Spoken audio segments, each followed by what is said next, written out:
Increasingly Poor Decisions of Todd Margaret on IFC is coming out October 1st, and it's one of the new shows by said David Cross. He's an American actor, writer, and stand-up comedian and poet. Best known for his work on Mr. Show, Eternal Sunshine of the Spotless Mind, I'm Not Here, and for his role as Tobias Funke, a never nude in the Fox sitcom Arrested Development. He is known as the Lion of Judah, the champion of the senses, friend of the Duke, the Jew in Jiu-Jitsu, the Jew in Le Petit Monsieur, the Lord of the Ringlets, the only comedian whose name is part crucifix. He is the next Carlos Mencia. Please welcome David the Scoundrel Cross.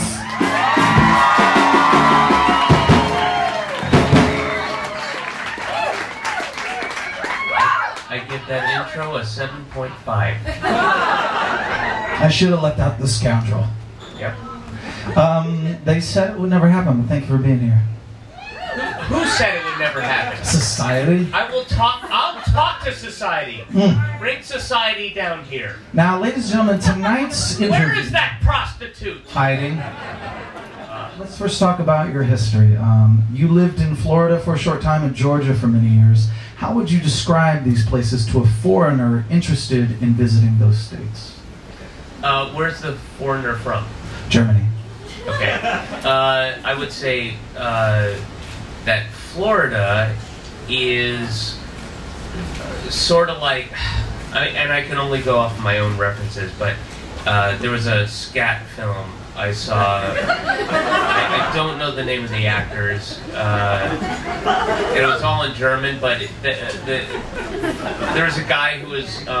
You'll know it if you're familiar with scat films. He was tied up and he had a rubber sheet on his head, and then there was a lady who was supposed to look younger, but she was clearly like 50 or a rough, maybe 30, but rough. You know what I mean? And she was standing over him, and she had her boot or her stiletto on him, and he was eating his own out of a dog bowl. That's like the panhandle. And then I guess the southern Florida is like. It's like when you go to a 99-cent store and you get whatever that version of Fig Newton's in, you know? And then the package is open and there's one missing. But you're so hungry. Okay.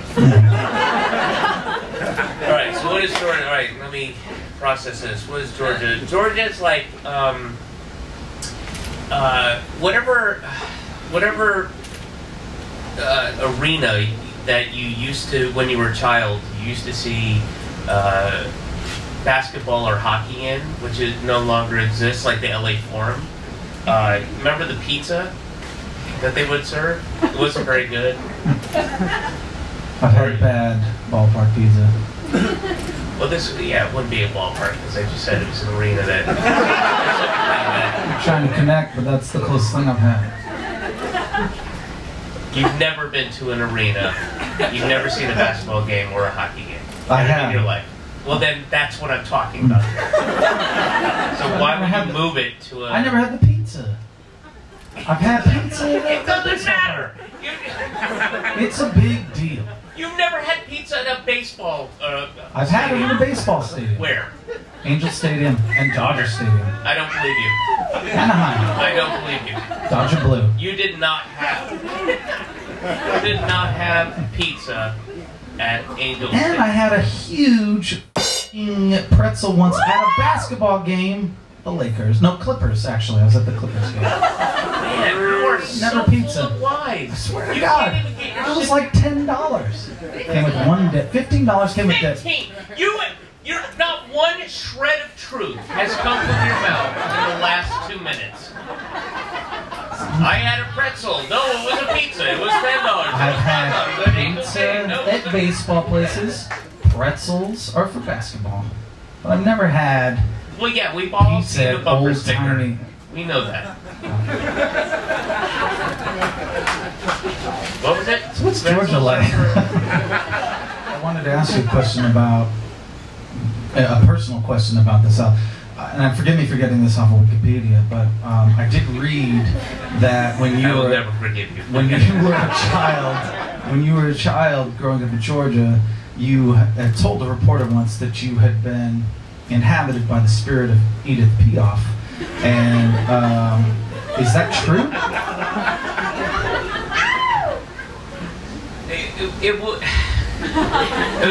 It's so weird. It's going to make no sense to anybody here, and I don't expect it to. I'm not. I understand why people don't get it, but I was camping one time, and I was at a Orthodox Jewish camp for Georgian Jews. So it was me and the other guy. I was given a pill, shaped cake.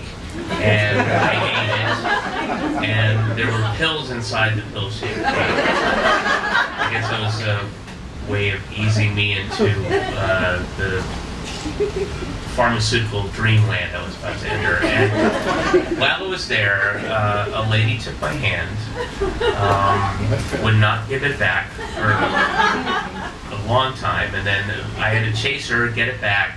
This is in a dream, of course. And then when she was like, "There's the door, go into the door." And what she had left off of, what I didn't understand because it was a dream, was she was saying, "There's the doors, go into the doors." And she meant the band The Doors, who I hate. I can't say that. It's so overrated. It's so overrated. The brain squirming on the road. That's the worst thing. I mean, no, dude, American poet, man. Most shirtless American snug poet ever, whose poetry sucked. But no, he's larger than life, like that much larger than life. And anyway, I'm getting off track here. So Edith Piaf was beyond the door, and I don't speak French. She doesn't speak English.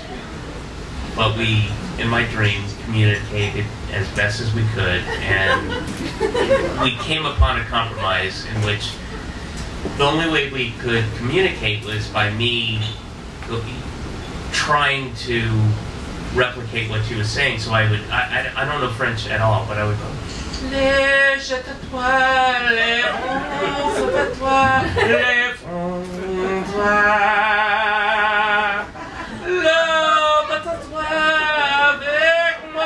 And it was, more of that.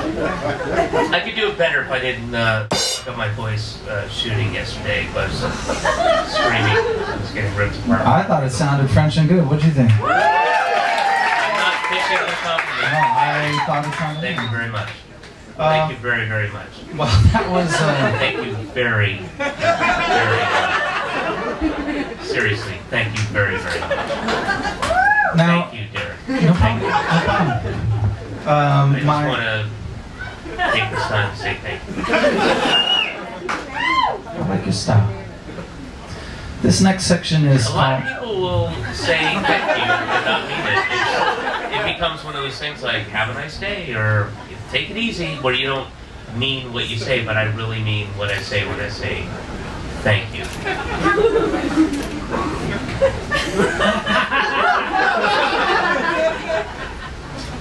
We just covered the first section of 7 sections.